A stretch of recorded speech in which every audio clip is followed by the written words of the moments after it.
Let's talk about the Anglican Church. What does that mean? Can you give us some background and some history? Talk to us about the Anglican tradition. Anglicanism kind of broke away from the Catholic Church, like kind of early in its life, and it became the Church of England. I think one of the great things about Anglicanism is that you can be on the spectrum of belief. You can be quite conservative and you can be quite progressive. You could really not be sure about who Jesus is and if he was like a real person. And you could be like, yes, everything that happened in the Bible is true. You can be a literalist. And there's still space for you within this church. And now it is like an Anglican communion. So the Episcopal Church is a part of the Anglican communion. They broke off a while ago and then they came back because they were one of the first churches to kind of affirm queer people and as people made in the image of God. And I think it was such a celebration when they returned and the Anglican communion was kind of called to repentance through the Episcopal Church in the US to see like, yes, we are all indeed made in the image of God.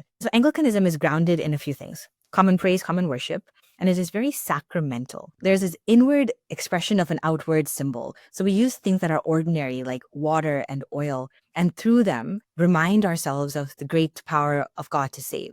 So when we touch every single time, most churches, when you walk into an Anglican church, you'll have like the baptismal font right at the back as a way to remind ourselves that as you enter worship, you're not only entering this like holy space, but you're remembering all the stories of God and all the promises that were made on your behalf and the ones that you did make, to love God, to love the world, to respect the dignity of every human being.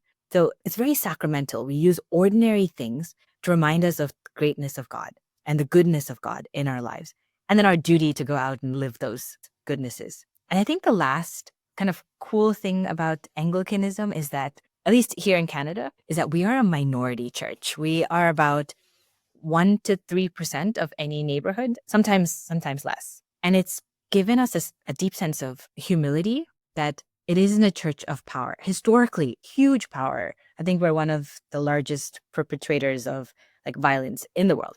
But currently, we don't have a lot of power. And so there's this need for us to depend on the world that is around us, a need for us to lean in, to really participate in what God is doing outside the walls of the church. And that I think is quite a gift in itself.